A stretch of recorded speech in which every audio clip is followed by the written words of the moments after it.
ಶ್ರೀ ಗುರುಗಣಪತಿಭ್ಯಾಂ ನಮಃ. ಶ್ರೀ ಶಾರದಾಂಬಾಯೈ ನಮಃ. ಎಲ್ಲ ನನ್ನ ಆತ್ಮೀಯ ವೀಕ್ಷಕ ಬಂಧುಗಳಿಗೆ ನಮಸ್ಕಾರ. ವೀಕ್ಷಕರೇ, ಶ್ರೀ ಪರಾಭವ ನಾಮ ಸಂವತ್ಸರ, ಉತ್ತರಾಯಣ, ಗ್ರೀಷ್ಮ ಋತು, ಅಧಿಕ ಜ್ಯೇಷ್ಠ ಮಾಸ, ಮೇ ತಿಂಗಳ ಮಾಸ ಭವಿಷ್ಯಗಳನ್ನು ತಿಳ್ಕೊಳ್ಳೋಣ. ಮೇ 2ನೇ ತಾರೀಕಿನಿಂದ 16ನೇ ತಾರೀಕಿನ ತನಕ ವೈಶಾಖ ಮಾಸ ನಡೆಯುವಂಥದ್ದು. ಅದೇ ರೀತಿಯಲ್ಲಿ ಮೇ 17ನೇ ತಾರೀಕಿನಿಂದ 31ನೇ ತಾರೀಕಿನ ತನಕ ಅಧಿಕ ಜ್ಯೇಷ್ಠ ಮಾಸ ಅನ್ನುವಂಥದ್ದು ನಡೆಯುತ್ತೆ. ಮೇ 11ನೇ ತಾರೀಕು ಹನುಮ ಜಯಂತಿ ಅನ್ನುವಂಥದ್ದು. ಆಂಜನೇಯನ ಆರಾಧನೆ ಮಾಡಿ ಅತ್ಯಂತ ಶುಭ ಫಲಗಳನ್ನು ಪಡೆಯೋದಕ್ಕೆ ಸಾಧ್ಯ. ಏಕೆಂದರೆ 30 ವರ್ಷಕ್ಕೊಮ್ಮೆ ಸೌರಮಂಡಲದಲ್ಲಿ ಒಂದು ಪ್ರದಕ್ಷಿಣೆ ಬರುವಂತಹ ಶನಿ ಮಹಾತ್ಮ ಮುಂದಿನ 2027 ಜೂನ್ ನಂತರ ನೀಚ ಕ್ಷೇತ್ರವನ್ನು ಪ್ರವೇಶ ಮಾಡ್ತಾನೆ. 2.5 ವರ್ಷಗಳ ಕಾಲ ಆ ಸ್ಥಾನದಲ್ಲಿರ್ತಾನೆ. ಆ ಸಮಯದಲ್ಲಿ ಒಂದು ಪರಾಕ್ರಮ ಪಾಪಗ್ರಹ ನೀಚ ಕ್ಷೇತ್ರದಲ್ಲಿ ಸಂಚಾರ ಮಾಡಿದರೆ ಒಂದು ರೀತಿಯಲ್ಲಿ ಪ್ರಕೃತಿಗೆ ಕಂಟಕಗಳನ್ನು ಸೃಷ್ಟಿ ಮಾಡುವಂತಹ ಸಮಯ ಆಗಿರುತ್ತೆ. ಹಾಗಾಗಿ ಇದರ ಒಂದು ಪರಿಣಾಮ ಅನ್ನುವಂಥದ್ದು ಎಲ್ಲ ರಾಶಿಯವರ ಮೇಲಿರುತ್ತೆ. ಸಾಮಾನ್ಯವಾಗಿ ಶನಿ ದೋಷಗಳಿಗೆ ಪರಿಹಾರ ಈಶ್ವರನ ಆರಾಧನೆ, ಆಂಜನೇಯನ ಆರಾಧನೆ, ಶನೈಶ್ಚರನ ಆರಾಧನೆ ಮಾಡುವಂಥದ್ದು, ಇದೆಲ್ಲ ಒಂದು ಉತ್ತಮ ಪರಿಹಾರ. ಹಾಗಾಗಿ ಈಗಿಂದ ಇಂತಹ ಪರ್ವಕಾಲಗಳಲ್ಲಿ ಆ ದೇವತೆಯ ಆರಾಧನೆ ಮಾಡುವಂಥದ್ದು ಬಹಳಷ್ಟು ಸಮಸ್ಯೆಗಳಿಗೆ ಪರಿಹಾರ ಕೊಡುತ್ತೆ. ಅದಕ್ಕಾಗಿ ತುಂಬ ಏನು ಶ್ರಮ ಪಡುವಂಥದ್ದಿಲ್ಲ. ಸಣ್ಣದರಲ್ಲೇ ದೊಡ್ಡ ದೊಡ್ಡ ಸಮಸ್ಯೆಗಳನ್ನು ಪರಿಹಾರ ಮಾಡಿಕೊಳ್ಬೋದು.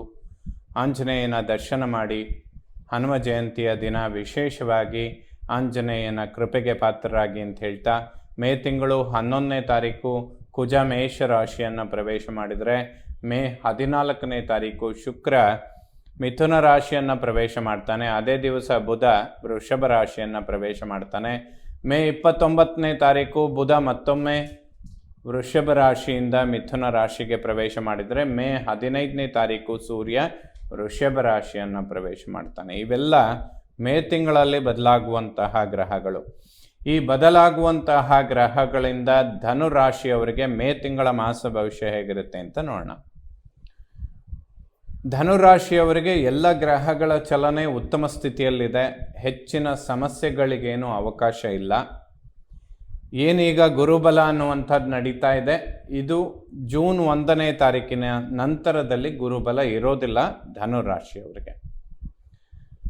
ಬಟ್ ಇದರಿಂದ ಅನುಕೂಲಗಳು ಕೂಡ ಇದ್ದಾವೆ. ರಾಶ್ಯಾಧಿಪತಿನೇ ಉಚ್ಚ ಕ್ಷೇತ್ರದಲ್ಲಿ ಸಂಚಾರ ಮಾಡ್ತಾ ಇರ್ತಾನೆ. ಅಕ್ಟೋಬರಿಗೆ ಮತ್ತೊಮ್ಮೆ ಗುರುಬಲ ಪ್ರಾರಂಭ ಆಗುತ್ತೆ. ಗುರುಬಲ ಇಲ್ಲದಿದ್ದಾಗ, ಗುರು ಉಚ್ಚ ಕ್ಷೇತ್ರದಲ್ಲಿದ್ದಾಗ ಅರ್ಧಾಷ್ಟಮದಲ್ಲಿರುವ ಶನಿ ಮಹಾತ್ಮನ ಮೇಲೆ ಗುರುದೃಷ್ಟಿ ಬೀಳುತ್ತೆ. ಗುರು ಉಚ್ಚ ಕ್ಷೇತ್ರದಲ್ಲಿದ್ದು ಶನಿಯನ್ನು ನೋಡ್ತಾನೆ. ಶನಿ ಗುರು ಕ್ಷೇತ್ರದಲ್ಲಿದ್ದಾನೆ. ಇವೆಲ್ಲ ಶನಿಯಿಂದ ಉಂಟಾಗ್ತಾ ಇರುವಂತಹ ಏನಾದರೂ ಉದ್ಯೋಗ ಕ್ಷೇತ್ರದ ಸಮಸ್ಯೆಗಳಿರ್ಬೋದು, ಅಥವಾ ಪ್ರಾಪರ್ಟಿ ವಿಚಾರವಾಗಿ, ವಾಹನದ ವಿಚಾರವಾಗಿ, ಅಥವಾ ಮಾನಸಿಕ ನೆಮ್ಮದಿ, ತಾಯಿಯ ಆರೋಗ್ಯ, ಈ ಥರ ಯಾವುದೇ ಸಮಸ್ಯೆಗಳಿದ್ರೂ ಕೂಡ ಪರಿಹಾರ ಮಾಡ್ಕೊಳ್ಳೋದಕ್ಕೆ ಅಥವಾ ಪರಿಹಾರ ಆಗೋದಕ್ಕೆ ಗುರುವಿನ ಒಂದು ಪರಿವರ್ತನೆ ಧನುರಾಶಿಯವರಿಗೆ ತುಂಬ ಅನುಕೂಲಗಳನ್ನು ಮಾಡಿಕೊಡುತ್ತೆ. ಗುರುಬಲ ಕಳೆದರೂ ಕೂಡ ಧನುರಾಶಿಯವರಿಗೆ ಅನುಕೂಲಗಳೇ ಹೆಚ್ಚಾಗಿದೆ. ಏನು ಅಂದರೆ ಸ್ವಲ್ಪ ವಾಕ್ಯಗಳನ್ನು ಸೌಮ್ಯ ಮಾಡಿಕೊಳ್ಬೇಕು. ಅನಿರೀಕ್ಷಿತವಾಗಿ ಖರ್ಚುಗಳಾಗೋದನ್ನು ಸ್ವಲ್ಪ ಕಡಿಮೆ ಮಾಡಿಕೊಳ್ಳೋದು ಒಳ್ಳೆಯದು. ಧನುರಾಶಿಯವರು ಕುಟುಂಬದಲ್ಲಿ ವಾಗ್ವಾದಗಳನ್ನು ಮಾಡದೇ ಇದ್ದರೆ ಉತ್ತಮ. ಧನ ವ್ಯಯಗಳ ಬಗ್ಗೆ ಒಂದು ಹಿಡಿತ ಇಟ್ಕೊಳ್ಳೋದು. ಯಾವುದಾದ್ರೂ ಹೊಸ ಇನ್ವೆಸ್ಟ್ಮೆಂಟ್ಗಳನ್ನು ಮಾಡುವಂಥದ್ದಿದ್ದರೆ ಅಕ್ಟೋಬರ್ ತನಕ ಯಾವುದನ್ನು ಮಾಡಬೇಡಿ, ಸ್ವಲ್ಪ ವಿಳಂಬ ಮಾಡ್ಕೊಳ್ಳಿ. ಅದರಲ್ಲೂ ಈ ಮಾಸ ಗುರು, ರವಿ ಮತ್ತು ಬುಧ ಇಬ್ಬರು 6ನೇ ಮನೆಯಲ್ಲಿ ಅಂದರೆ ಷಷ್ಠದಲ್ಲಿರ್ತಾರೆ. ಗುರು ಮತ್ತು ಶುಕ್ರ ಇಬ್ಬರು ಸಪ್ತಮ ಭಾವದಲ್ಲಿರ್ತಾರೆ. ಸೊ ಇವೆಲ್ಲ ತುಂಬ ಉತ್ತಮವಾಗಿ ಇದೆ. ಗುರುಬಲ ಇಲ್ಲದೇ ಇದ್ದಾಗಲೂ ಶನಿ ಮೇಲೆ ಗುರುದೃಷ್ಟಿ ಬೀಳೋದು ಅರ್ಧಾಷ್ಟಮ ಶನಿಯ ಪ್ರಭಾವಗಳನ್ನು ಧನುರಾಶಿಯವರಿಗೆ ಕಡಿಮೆ ಮಾಡುತ್ತೆ. ಆರೋಗ್ಯದಲ್ಲಿ ಅಭಿವೃದ್ಧಿ, ಮಾನಸಿಕ ನೆಮ್ಮದಿ ಇದೆಲ್ಲ ಕಾಣೋದಕ್ಕೆ ಸಾಧ್ಯ. ಫೈನಾನ್ಷಿಯಲಿ ತುಂಬ ಇಂಪ್ರೂವ್ಮೆಂಟ್ಗಳನ್ನು ಕಾಣ್ತೀರಾ. ಖಂಡಿತವಾಗ್ಲೂ ಅನುಕೂಲಗಳಾಗುತ್ತೆ. ಯಾವುದೇ ಹೊಸ ಹೂಡಿಕೆಗಳನ್ನು ಮಾಡಬೇಡಿ ಅಕ್ಟೋಬರ್ ತನಕ. ಅತಿ ಮುಖ್ಯವಾಗಿ ಅವಶ್ಯಕವಾಗಿರುವಂಥದ್ದು ಇದು ಒಂದು ಸಲಹೆ ಅಂತ ಹೇಳ್ಬೋದು. ಏಕೆಂದರೆ ಗುರು ಅಷ್ಟಮದಲ್ಲಿದ್ದಾಗ ಯಾವುದ್ರ ಮೇಲೆ ಇನ್ವೆಸ್ಟ್ ಮಾಡಿದರೂ ಕೂಡ ಸ್ವಲ್ಪ ಲಾಸ್ ಆಗುತ್ತೆ. ಸೊ ಅಕ್ಟೋಬರ್ ತನಕ ಅದನ್ನು ಅವಾಯ್ಡ್ ಮಾಡ್ಕೊಳ್ಳಿ. ಈ ಮಾಸಗಳಲ್ಲಿ ಹಣಕಾಸಿನ ಅನುಕೂಲಗಳಿಗೆ ಖಂಡಿತ ತುಂಬ ಅನುಕೂಲಗಳಿದ್ದಾರೆ. ಗುರು ಶುಕ್ರರ ಒಂದು ಯುತಿ ಧನುರಾಶಿಯವರಿಗೆ ತುಂಬ ಲಾಭಗಳನ್ನು ತಂದುಕೊಡುತ್ತೆ. ಪರಾಕ್ರಮದಲ್ಲಿ ರಾಹು ಇದ್ದಾನೆ, ಖಂಡಿತ ಶುಭ ಫಲಗಳನ್ನು ಕಾಣ್ತೀರಾ. ನೀವು ಪರಾಕ್ರಮದಿಂದ ಮಾಡುವಂತಹ ಎಲ್ಲ ಕೆಲಸಗಳಲ್ಲಿ ಯಶಸ್ಸನ್ನು ಕಾಣ್ತೀರಾ.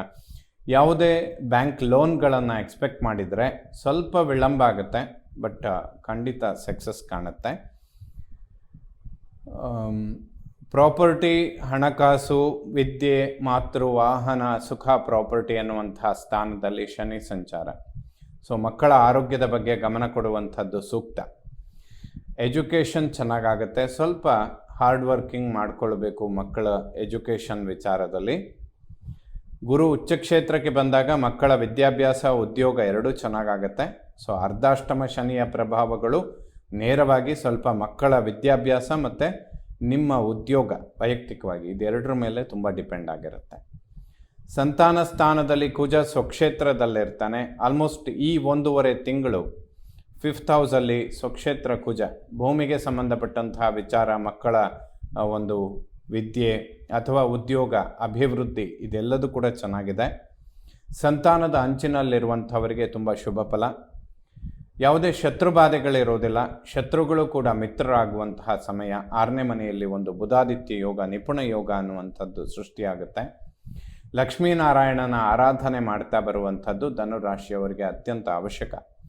ಏಕೆಂದರೆ ಮುಂದಿನ ದಿನಗಳಲ್ಲಿ ಅಂದರೆ ಡಿಸೆಂಬರಲ್ಲಿ ರಾಹು 2ನೇ ಮನೆಗೆ ಬರ್ತಾನೆ. ನೆಕ್ಸ್ಟ್ ಇಯರ್ ಜೂನಲ್ಲಿ ಪಂಚಮ ಶನಿ ಅನ್ನುವಂಥದ್ದು ಪ್ರಾರಂಭ ಆಗುತ್ತೆ. ಸೊ ಧನುರಾಶಿಯವರಿಗೆ 1.5 ವರ್ಷಗಳ ಸಮಯ ಇದೆ ಪಂಚಮ ಶನಿಗೆ. ಅಷ್ಟರೊಳಗಡೆ ಈ ಗುರು ಮತ್ತು ಗುರುವಿನ ಒಂದು ಸಂಚಾರ ತುಂಬ ಉತ್ತಮ ಸ್ಥಾನಗಳಲ್ಲಾಗುತ್ತೆ. ಈ ಸಮಯದಲ್ಲಿ ತುಂಬ ಮುಂದಿನ ಆಲೋಚನೆಗಳನ್ನು ಇಟ್ಕೊಂಡು ಏನೇ ಮಾಡಿದರೂ ಕೂಡ ಅನುಕೂಲಗಳನ್ನು ಕಾಣ್ತೀರಾ. ವಿಶೇಷವಾಗಿ ವಿವಾಹ ಮತ್ತು ಸಂತಾನ ಇದೆರಡನ್ನು ಯಾರು ಪಂಚಮ ಶನಿ ತನಕ ಪೋಸ್ಟ್ಪೋನ್ ಮಾಡ್ಕೊಳ್ತೀರಾ ಸಮಸ್ಯೆಗಳು ಜಾಸ್ತಿ ಆಗೋದಕ್ಕೆ ಶುರುವಾಗುತ್ತೆ. ಸೊ 1.5 ವರ್ಷಗಳ ಸಮಯ ಕಾಲಾವಕಾಶ ಇದೆ. ಗುರುಬಲನೂ ಇದೆ. ಖಂಡಿತವಾಗ್ಲೂ ಅನುಕೂಲಗಳನ್ನು ನೀವು ಮಾಡಿಕೊಳ್ಬೋದು. ಇನ್ನು ವೈವಾಹಿಕ ಜೀವನದ ಅಂಚಿನಲ್ಲಿರುವಂಥವರಿಗೆ ಗುರುಬಲ ಕಳೆದರೂ ಕೂಡ ಗುರು ಉಚ್ಚ ಕ್ಷೇತ್ರದಲ್ಲಿರ್ತಾನೆ. ಅಕ್ಟೋಬರಲ್ಲಿ ಮತ್ತೊಮ್ಮೆ ಗುರುಬಲ ಪ್ರಾರಂಭ ಆಗುತ್ತೆ. ಸೊ ವಿವಾಹದ ಅಂಚಿನಲ್ಲಿರುವಂಥವರಿಗೆ ಈ ಸಮಯದಲ್ಲಿ ಏನಾದರೂ ವೈವಾಹಿಕ ಜೀವನ ಇದೆಲ್ಲ ನಿಶ್ಚಯ ಆದರೆ ಅಕ್ಟೋಬರಲ್ಲಿ ಮದುವೆ ಇಂಥದ್ದನ್ನು ಮಂಗಳ ಕಾರ್ಯಗಳನ್ನು ಮಾಡೋದಕ್ಕೆ ಖಂಡಿತವಾಗ್ಲೂ ಗುರುಬಲ ಇರುತ್ತೆ. ಧನುರಾಶಿಯವರು ಈ ವಿಚಾರಗಳನ್ನು ಮುಂದುವರಿಸ್ಕೊಳ್ಳೋದು ತುಂಬ ಒಳ್ಳೆಯದು. ಯಾಕೆಂದರೆ 2027 ಜೂನ್ ನಂತರ ಪಂಚಮ ಶನಿ ಪ್ರಾರಂಭ ಆಗುತ್ತೆ. ಅದು ವೈವಾಹಿಕ ಜೀವನ ಮತ್ತು ಸಂತಾನ ಇದೆರಡಕ್ಕೂ ಹಿನ್ನಡೆ ಆಗೋದಕ್ಕೆ ಕಾರಣಗಳನ್ನು ಸೃಷ್ಟಿ ಮಾಡುತ್ತೆ. ಅಷ್ಟರೊಳಗಡೆ ಗುರು ಚೆನ್ನಾಗಿದ್ದಾಗ ಇಂತಹ ಶುಭ ಕಾರ್ಯಗಳನ್ನು ಮಾಡುವಂಥದ್ದು ಖಂಡಿತ ಶುಭ ಆಗುತ್ತೆ. ಯಾವುದೇ ಮೃತ್ಯು ಕಂಟಕಗಳು, ಆರೋಗ್ಯದ ವಿಚಾರದಲ್ಲಿ ದೊಡ್ಡ ಪ್ರಮಾಣದ ಸಮಸ್ಯೆ ಇಂಥದ್ದಕ್ಕೆ ಖಂಡಿತ ಅವಕಾಶ ಇಲ್ಲ. ರಾಶ್ಯಾಧಿಪತಿನೇ ಉಚ್ಚ ಕ್ಷೇತ್ರದಲ್ಲಿರ್ತಾನೆ. ಖಂಡಿತವಾಗ್ಲೂ ಅನುಕೂಲಗಳನ್ನು ನಿರೀಕ್ಷೆ ಮಾಡಬಹುದು. ಇನ್ನು ಭಾಗ್ಯೋದಯ, ಭಾಗ್ಯಸ್ಥಾನದಲ್ಲಿ ಕೇತು ಇದ್ದಾನೆ. ಭಾಗ್ಯೋದಯಗಳನ್ನು ಕೊಡೋದಕ್ಕೆ ಗುರುವಿನ ಒಂದು ಅನುಗ್ರಹ ತುಂಬ ಉತ್ತಮವಾಗಿದೆ. ನೆಕ್ಸ್ಟ್ ಜೂನ್ ನಂತರ ಗುರುಬಲ ಕಳೆದರೂ ಕೂಡ ಅಕ್ಟೋಬರಿಗೆ ಮತ್ತೊಮ್ಮೆ ಭಾಗ್ಯಸ್ಥಾನಕ್ಕೆ ಗುರು ಬರ್ತಾನೆ. ಅಭಿವೃದ್ಧಿಗಳನ್ನು ಖಂಡಿತ ಎಕ್ಸ್ಪೆಕ್ಟ್ ಮಾಡ್ಬೋದು. ಕರ್ಮ ಉದ್ಯೋಗದ ಮೇಲೆ ಶನಿ ದೃಷ್ಟಿ ಇದೆ. ಸ್ವಲ್ಪ ಧನುರಾಶಿಯವರಿಗೆ ಉದ್ಯೋಗದಲ್ಲಿ ಕಿರಿಕಿರಿ, ಸ್ವಲ್ಪ ಮಾನಸಿಕ ನೆಮ್ಮದಿ ಕಡಿಮೆ ಆಗುತ್ತೆ.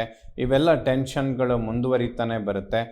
ಜೂನ್ ನಂತರ ಗುರು ಬದಲಾದಾಗ, ಗುರುದೃಷ್ಟಿ ಶನಿ ಮೇಲೆ ಬಿದ್ದಾಗ ಸ್ವಲ್ಪ ಟೆನ್ಷನ್ಗಳನ್ನು ಕಡಿಮೆ ಮಾಡ್ಕೊಳ್ಳೋದಕ್ಕೆ ಖಂಡಿತ ಸಾಧ್ಯ ಆಗುತ್ತೆ. ಸೊ ಧನುರಾಶಿಯವರು ಗುರು ಅಷ್ಟಮದಲ್ಲಿದ್ದಾನೆ ಎನ್ನುವ ಒಂದು ನೆಗೆಟಿವ್ ಬಿಟ್ಟರೆ, ಯಾಕೆಂದರೆ ಗುರು ಯಾವ ಸ್ಥಾನದಲ್ಲಿದ್ದರೂ ಕೂಡ ಶುಭ ಫಲಗಳನ್ನೇ ಕೊಡ್ತಾನೆ.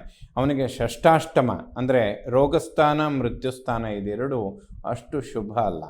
ಬಟ್ ಧನುರಾಶಿಗೆ ಅವನು ಒಂದು ಅಷ್ಟಮ ಭಾವದಲ್ಲಿದ್ದರೂ ಕೂಡ ಉಚ್ಚ ಕ್ಷೇತ್ರದಲ್ಲಿರುವಂಥದ್ದು ಖಂಡಿತ ಶುಭ ಆಗುತ್ತೆ. ಬಟ್ ವಾಹನಕ್ಕೆ ಸಂಬಂಧಪಡುವ ವಿಚಾರಗಳ ಬಗ್ಗೆ ಧನುರಾಶಿಯವರು ತುಂಬ ಕೇರ್ಫುಲ್ ಆಗಿರಬೇಕು. ನಿಮಗೇನು ಸಮಸ್ಯೆ ಆಗೋದಿಲ್ಲ. ವಾಹನದಿಂದ ಖರ್ಚುಗಳು ಇಂಥದ್ದೆಲ್ಲ ಸ್ವಲ್ಪ ಜಾಸ್ತಿ ಆಗುತ್ತೆ ಧನುರಾಶಿಯವರಿಗೆ. ಕರ್ಮ ಉದ್ಯೋಗದಲ್ಲಿ ಮುಂದಿನ ದಿನಗಳಲ್ಲಿ ಅಭಿವೃದ್ಧಿಯನ್ನು ಖಂಡಿತ ಕಾಣ್ತೀರಾ. ಜೂನ್ ನಂತರ ಶನಿ ಸ್ವಲ್ಪ ತಂಪಾಗ್ತಾನೆ. ಸ್ವಲ್ಪ ಉದ್ಯೋಗ ಕ್ಷೇತ್ರದಲ್ಲಿ ಅಭಿವೃದ್ಧಿಗಳು ಉಂಟಾಗುತ್ತೆ. ಪೂರ್ಣ ಪ್ರಮಾಣದಲ್ಲಿ ಉದ್ಯೋಗದ ಪರಿವರ್ತನೆ ಅಥವಾ ಪ್ರಮೋಷನ್ಗಳು ಬೇಕು ಅಂದರೆ ಧನುರಾಶಿಯವರು ಅಕ್ಟೋಬರ್ ನಂತರ ಪ್ರಯತ್ನ ಮಾಡಿದರೆ ಖಂಡಿತ ಸಕ್ಸಸ್ ಆಗುತ್ತೆ. ಅಲ್ಲಿವರೆಗೂ ವೆಯ್ಟ್ ಮಾಡಬೇಕು. ಏಕಾದಶ ಲಾಭಸ್ಥಾನಾಧಿಪತಿ ಶುಕ್ರ, ರಾಶ್ಯಾಧಿಪತಿ ಗುರು ಅವರಿಬ್ಬರು ಒಟ್ಟಿಗೆ ಸೇರ್ತಾರೆ. ಸೊ ಈ ಸಂಪೂರ್ಣ ಒಂದು ತಿಂಗಳು ಹಣಕಾಸಿನ ಅಭಿವೃದ್ಧಿಗಳಿಗೆ ಧನುರಾಶಿಯವರಿಗೆ ಖಂಡಿತ ಅನುಕೂಲಗಳು ಉಂಟಾಗುತ್ತೆ. ವ್ಯಯಸ್ಥಾನದ ಮೇಲೆ ಬುಧಾದಿತ್ಯ ಯೋಗದ ದೃಷ್ಟಿ ಬೀಳುತ್ತೆ. ವ್ಯಯಾಧಿಪತಿ ಕುಜ ಸ್ವಕ್ಷೇತ್ರದಲ್ಲಿದ್ದಾನೆ. ಖಂಡಿತ ಕುಜನ ಒಂದು ಯೋಗ, ಒಂದು ರಾಜಗ್ರಹ ಸ್ವಕ್ಷೇತ್ರ ಪಂಚಮದಲ್ಲಿರುವಂಥದ್ದು ಧನುರಾಶಿಯವರಿಗೆ ಈ ಒಂದು ಮೇ ತಿಂಗಳಲ್ಲಿ ಸಂಪೂರ್ಣ ಲಾಭಗಳನ್ನು ತಂದುಕೊಡೋದಕ್ಕೆ ಕಾರಣವಾಗುತ್ತೆ. ಸೊ ಧನುರಾಶಿಯವರಿಗೆ ಇನ್ನೊಂದು 1.25 ವರ್ಷಗಳ ಕಾಲ ಗುರುವಿನ ಅನುಗ್ರಹ ಚೆನ್ನಾಗೇ ಇದೆ. ಪಂಚಮ ಶನಿ, ದ್ವಿತೀಯದಲ್ಲಿ ರಾಹು ಇವೆಲ್ಲ ಪ್ರಾರಂಭ ಆಗೋದು ಡಿಸೆಂಬರ್ ಅಥವಾ 2027 ಜೂನ್ ನಂತರ. ಸೊ ಅಷ್ಟರೊಳಗಡೆ ಯಾವುದಾದ್ರೂ ತುಂಬ ದೊಡ್ಡ ಕೆಲಸಗಳನ್ನು ಮುಂದುವರಿಸುವಂಥದ್ದಿದ್ದರೆ, ಪ್ರಾರಂಭ ಮಾಡುವಂಥದ್ದಿದ್ದರೆ, ಯಾವುದಾದ್ರೂ 2-3 ವರ್ಷಗಳಿಂದ ಮಾಡ್ಕೊಂಡು ಬಂದಿರುವಂಥದ್ದನ್ನು ಮುಕ್ತಾಯ ಮಾಡುವಂಥದ್ದಿದ್ದರೆ ಅದೆಲ್ಲದಕ್ಕೂ ಒಂದು ಉತ್ತಮವಾದ ಸಮಯ. ಖಂಡಿತ ಈ ಸಮಯಗಳನ್ನು ಧನುರಾಶಿಯವರು ವ್ಯರ್ಥ ಮಾಡಿಕೊಳ್ಬೇಡಿ. ಸೊ ಎಲ್ಲ ಗ್ರಹಗಳು ಕೂಡ ಧನುರಾಶಿಯವರಿಗೆ ಶುಭ ಫಲಗಳನ್ನೇ ಕೊಡಲಿ. ಶ್ರೀ ಶಾರದಾ ಪರಮೇಶ್ವರಿಯ ಸಂಪೂರ್ಣ ಅನುಗ್ರಹ ಎಲ್ಲ ನನ್ನ ವೀಕ್ಷಕ ಬಂಧುಗಳ ಮೇಲಿರಲಿ. ಶುಭವಾಗಲಿ ವೀಕ್ಷಕರೇ.